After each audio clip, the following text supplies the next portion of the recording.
Price the Lord. Jesus loves me family எல்லாரும் ஆண்டவருக்குள்ள ரொம்ப ரொம்ப ஆரோக்கியமாக சந்தோஷமாக இருப்பீங்கன்னு நாங்கள் விசுவாசிக்கிறோம். ரொம்ப ரொம்ப நன்றி.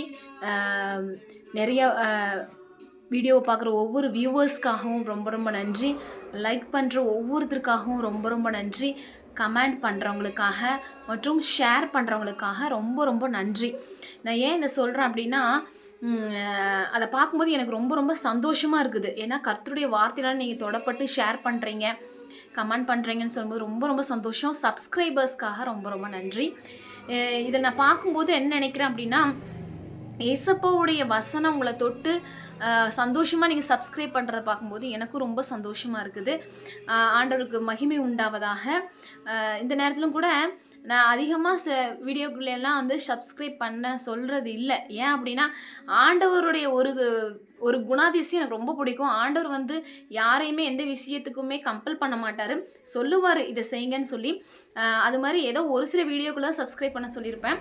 நீங்கள் சப்ஸ்கிரைப் பண்ணியிருக்கீங்க, ரொம்ப ரொம்ப நன்றி. கர்த்தர் தாமே உங்களை ஒவ்வொருவரையும் ஆசீர்வதிப்பாராக. இதை சொல்லணும்னு நினச்சேன், போன வீடியோவில் சொல்ல முடியல.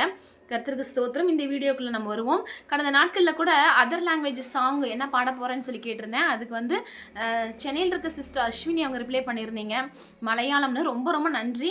கர்த்தர் வந்து நான் ஒரு டைம் வண்டியில் வந்துக்கிட்டு இருக்கும்போது கர்த்தர் எனக்கு ஒரு பாட்டு ஞாபகப்படுத்தினாருன்னா, என்ன பாட்டு அப்படின்னு சொன்னால் அது கன்னட பாட்டு. அந்த ஒரு சில வழிகள் பாடி காட்டுறேன். ஃபுல் வீடியோ வந்து இன்னொரு நாளைக்கு நான் பதிவு பண்ணுறேன். ಆಶ್ರಯವು ನೀನೇ ಏಸಯ್ಯ, ನನ್ನ ஆதாரவு நீனே ஏசையா. தமிழில் சொல்லட்டுமா?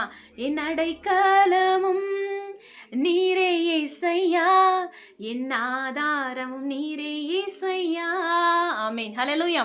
இந்த வீடியோ மூலமாக கூட ஒரு விஷயம் உங்ககிட்ட சொல்கிறேன். என்னன்னா, பைபிளில் உங்களுக்கு பிடிச்ச கேரக்டர் யாருன்னு சொல்லுங்கள். இயேசு எல்லாத்துக்குமே பிடிக்கும். பட் நம்மை போல மனிதர்களாக பிறந்து இயேசுக்காக வாழ்ந்தவங்க உங்களுக்கு பிடிச்சவங்க யாருன்னு கமெண்ட் பண்ணுங்க. இன்னைக்கான காரியம் என்னன்னு சொல்லி பார்த்தோம்னா, டைம் ஆயிடுச்சு, நான் சீக்கிரமா சொல்லி முடிச்சிடறேன்.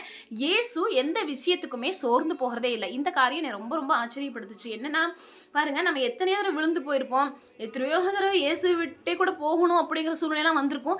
ஆனாலும் நம்மளை பாதுகாத்து இது வரைக்கும் நடத்தி வராரே, அவர் சோர்ந்து போகிறதே இல்லை. இதற்கான வசனம் சொல்லட்டுமா? ஏசாயா 40:28 வசனம். பூமியின் கடையாந்தரங்களை சிருஷ்டித்த அநாதி தேவனாகிய கர்த்தர் சோர்ந்து போகிறதோடு இடைப்படுகிறது இல்லை. அதனாலதான் அவர் சோர்ந்து போகிறவருக்கு பலன் கொடுக்கிறார், அவருக்கு காத்திருக்கிறவர்களுக்கு பலன் கொடுக்கிறார். ஹல்லேலூயா. அவர் என்ன செய்யறாரோ அப்படியே இருக்க நம்மளே சொல்றார். அவர் ஜெபம் பண்ணினார், நம்மை ஜெபிக்க சொல்கிறார். அவர் பரிசுத்தர், நம்மையும் பரிசுத்தமா இருக்க சொல்கிறார். இந்த வார்த்தைகள் மூலமாக கர்த்தர் தாமே ஒவ்வொருவரையும் ஆசீர்வதிப்பாராக. ஆமென். Praise the Lord.